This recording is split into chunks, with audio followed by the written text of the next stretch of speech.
Hey everybody, this is week 17 of the 51 Yarns spin along. This week is silk. I am still catching up, so bear with me. I've also slightly changed my filming setup this week, so we're going to see how that goes.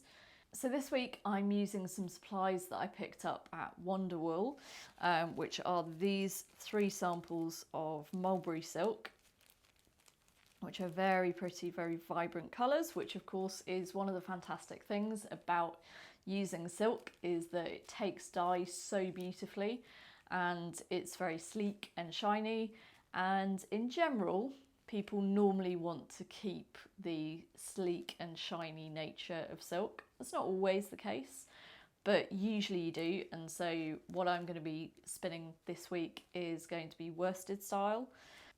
As you guys know, I always have some resources that I refer to for each episode, and for this episode, probably the main one was the Ply magazine silk issue.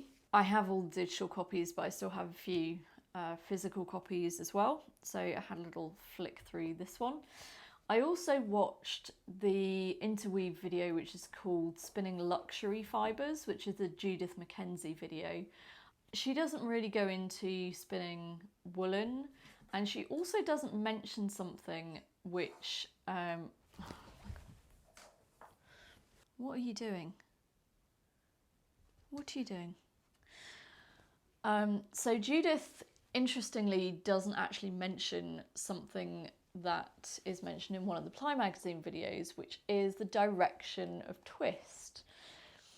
So I'm going to be doing a little bit of an experiment with this spin along week, because there's an article in the Ply magazine silk issue which mentions the direction of twist and explores whether it makes a difference which way you spin silk.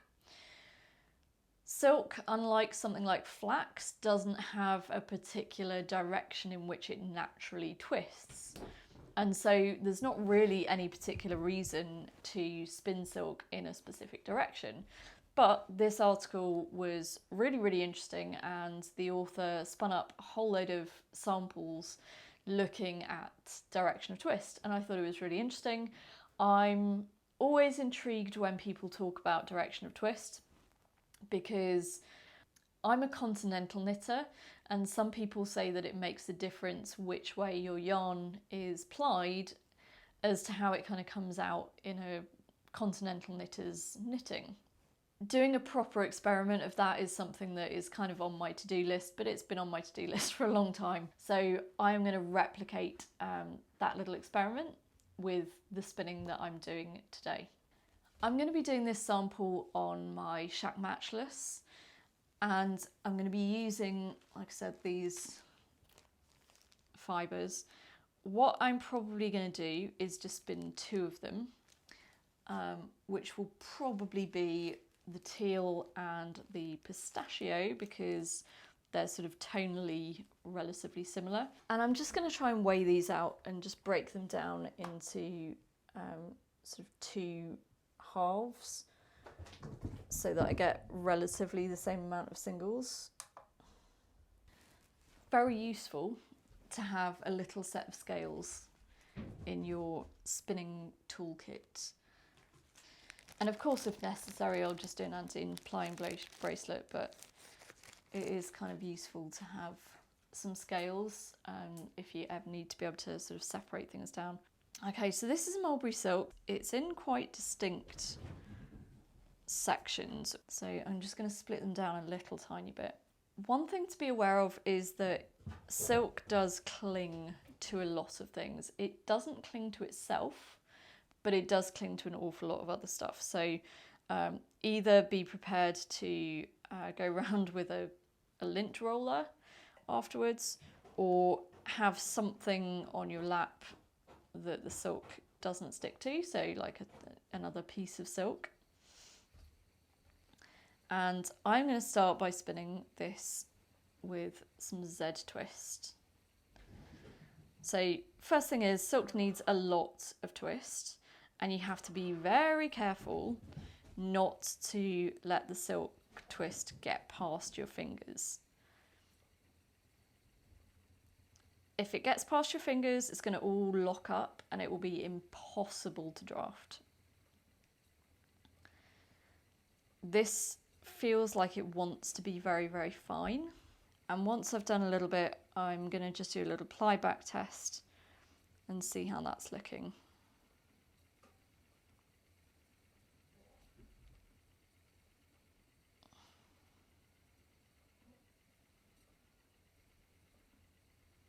So I've spun a little bit.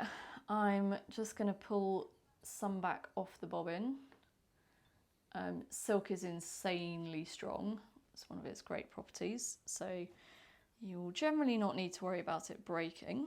And I'm just going to use my orifice hook from the Matchless as a weight to be able to kind of hang it off, and it will just naturally twist the singles.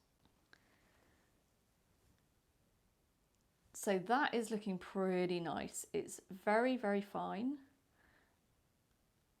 but it looks like it has a really good amount of twist in it. So I am very happy with that. I will allow that to continue to be my default. A couple of other tips. One is, because silk can be quite clingy, not necessarily to itself, but pretty much to anything else, it's very wise to try to make sure that you have relatively smooth skin on your hands, because otherwise you will find that it just clings in a really horrible way to your hands. So something like an olive oil and sugar or salt scrub would work quite well. Also, I find that when I'm doing joins in silk, they tend to be one of the difficult spots for me. I just make sure that I try and fan the ends of the fibres out so that you've got lots of little individual fibres instead of a clump sticking together, and just make sure that you catch them on really well before you actually start drafting into the next section. So I've fluffed out the fibres as much as I can, so I've got a little section there with lots of individual fibres. So I'm going to put plenty of twist in just to catch those fibres on before I start drafting into that new section. And don't be afraid to add a pretty reasonable amount of twist before you start drafting into the next bit of your fibre. I'll just also show you what can happen if you allow that twist to get past your fingers. I mentioned kind of right at the start that you want to try to make sure that the twist doesn't get past your fingers. This is the reason why. So if I allow the twist to go in and then try to draft again, all I can get is quite a thick section. And it will get to a point where it just totally locks up and you can't really draft it at all. And I get kind of a mess down here. I happen to be using top, but there are lots of other preparations of silk which you can use. You can get everything from the actual cocoons that the silkworms spin, and you can either spin from those, or some people use them as inclusions in art yarns and things like that. The next stage on from that would probably be silk hankies, or they're sometimes shaped as caps or various other things. And that's basically where lots of cocoons have been soaked and then stretched out over a frame to create a particular shape. And you can then spread those apart with your fingers and pre-draft them. I have tried that before. Don't try that if you want a really smooth, consistent yarn. That's not really what they're there for. One of the joys of spinning something like hankies or caps is that they do have a lot of texture, because the edges of the hanky basically won't draft out as much. You get all the different variable qualities of silk within those caps or hankies, so they will contain a lot of texture.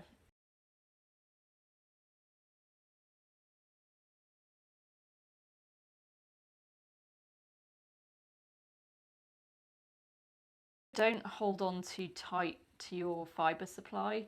If you do that, you're going to find it really, really hard going to draft. So just hold it very, very lightly And if you feel it getting quite thin, just stop in one place, just add a little bit more twist and just draft a little bit extra in each time. Another really popular method of spinning with silk is spinning from the fold.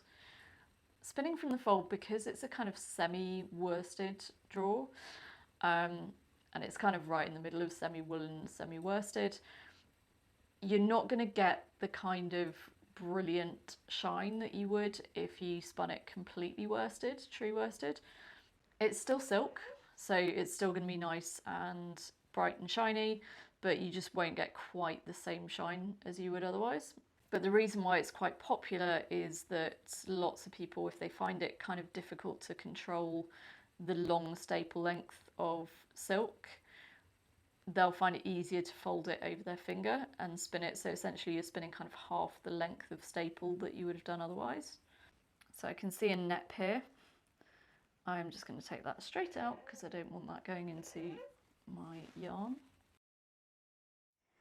So I've finished spinning the singles. I spun those in the clockwise direction, so with Z twist, and I've kept a little ply back sample, and I'm going to use that as my guide while I'm plying with the opposite twist, so counterclockwise S twist. I've just had to reorganise because I had my orifice hook in the place where I always used to keep it when I was a petsless adult. Now that I have pets, if I stick this in just under the orifice of my matchless, then Safi thinks it's a fantastic game, don't you? You think it's a fantastic game to come and play with it. Hazard of having cats. Anyway, I'm now ready to ply in the counterclockwise, so S twist direction. I've got my little sample here that I did a ply back test on. I'm probably going to put a tiny bit more twist rather than less twist in there, and we're going to see how that goes. So I've got my Aquaworks Lazy Kate set up.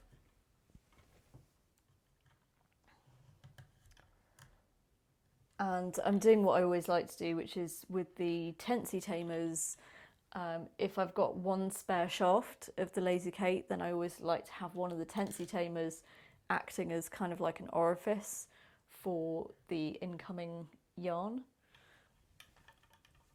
Incidentally, through this whole process, I've had the Shet Matchless on the medium whirl, and it's on the smaller of the two pulleys of that whirl.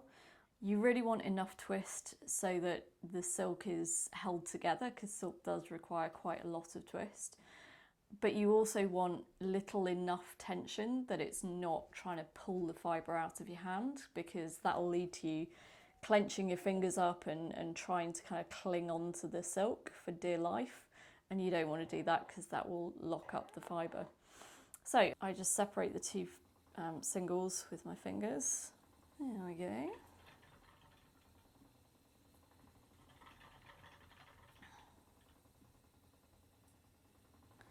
And I'm kind of mentally referring back as I'm doing this to that ply back test that I did. Most of the time with plying, I would tend to keep one finger in between each of the plies in my forward hand, and I'm just not doing that this time around. In this sample, I feel like when I do that, it's actually kind of detrimental. It creates sort of areas of more and less twist. And don't forget to just stop and check the single that's actually on your wheel, on your bobbin, every so often, because sometimes what you're actually looking at in front of the orifice can be quite misleading. And when you look at what's on the bobbin, you think, oh no, that needs more or less twist. But I'm quite happy with that. It's looking good. Okay, so the experiment is complete. I have spun 2 small balls of 100% silk, one green, one teal. The green was the one that I spun clockwise first, so Z twist, and then anti-clockwise to ply. And the teal was the one that I spun the singles anti-clockwise and plied clockwise. I have knitted a little swatch with them, and I will kind of go through what I think about those swatches. In terms of finishing them, I just gave them a soak for probably about 3 hours, I would say, in tap hot water with some soak wool detergent, and they've come out really nicely. I have had problems in the past with silk losing its luster, and I think if you finish it at too high a temperature, that definitely happens. But for me, hot tap water was absolutely fine, and it really doesn't seem to have affected the luster. They're pretty much as they were before they were finished. So I took those 2 balls of yarn and I have knitted a little half sample of each of them.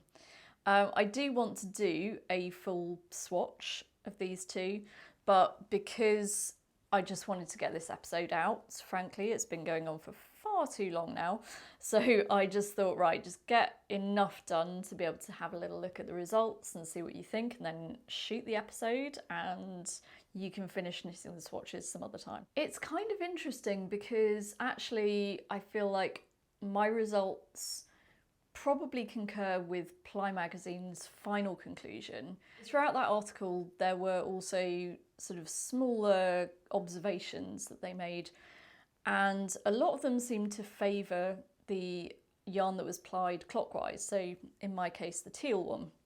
And they were saying that they found it more drapey and more soft and more lustrous and all sorts of other things. I don't necessarily think that's the case for me with that sample. So yeah, that was kind of an interesting conclusion. Anyway, I'll run you through what I think of each of the samples. So the first thing is that for me, the green one is definitely a little bit less even, but I'm going to put that down to a couple of things which have nothing to do with which way it was knitted or spun. I think first of all, I was filming this episode while I was spinning it, so I was not only thinking about actually doing the spinning, but also camera angles and all that sort of stuff. But also when you haven't spun something for a while, and I haven't spun 100% silk for a while, you kind of take a little while to get back into it. And so I think part of it was just that getting used to silk again. But it does definitely look more uneven. There are thinner and thicker sections more in the green one than there are in the teal. But I think as a fabric, as a knitted fabric, I think it's softer. I think I would say it probably would have more drape than the teal one.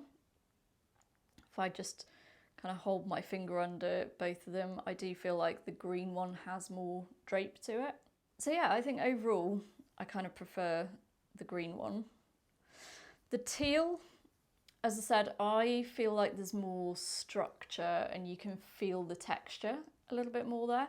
It's definitely way more uniform, but again, that might just be because by that time I'd really got back into the swing of spinning silk. I just don't find it as interesting. I guess that's the bottom line. It's not quite as interesting a yarn. One of the other things they also looked at in that article was to do with stretch and whether there was more stretch in a sideways direction or a lengthwise direction. I find that quite hard to judge, but I would say there is less lengthways stretch in my teal sample, so my clockwise ply. I guess the best conclusion that I can draw from this really is that if you're interested in figuring out how your particular method of spinning, knitting, crocheting, weaving, etc. affects a finished project, go ahead and swatch, create your own experiment and find out what you prefer. There are certainly reasons why I would now choose to spin clockwise or anti-clockwise. I think the teal sample might be a little bit more durable So it'd be interesting to test your ability of these two samples against each other. But certainly for something like a silk shawl or something like that, I think I would go with the green one. That would be my winner. So there you go. No particular conclusion. I am not going to tell you always spin silk this way or that way. Do your own experiment and figure out what you think is best for your particular method of spinning. That is the silk episode all wrapped up. The plan from here on in is I'm going to skip straight to true worsted, which is the current week's topic. And then over the course of the next few months, I will go back and fill in the 3 episodes that I missed. One of them is spinning from the tip, which should be pretty straightforward for me to do. I might even manage to do that in the next couple of days. The other 2, one of them was double coated outer coat, and I need to have a look through my fibre stash and see if I actually have something that fits that brief. And the other one is a new natural, which I think is probably going to involve a bit of retting. So I'm just looking outside and thinking, what can I use for a new natural? So we'll see. So it does mean that I will have those 3 episodes missing for a little while, but hopefully I'll be able to catch up with those pretty soon. So in between now and the next episode, you can find me on Instagram as Tiny Fibre Studio, and on Ravelry, I'm Ibex. Don't forget, you can also leave me a thumbs up and a comment here on YouTube. I find YouTube comments really easy to quickly go through and answer. So if you're trying to kind of put a question to me or something like that, that is by far the best place to put a comment. Please spread the word as well. If you know anybody who would be interested in this series, then feel free to let them know. And as usual, I hope this episode has been useful, and I will see you again very soon.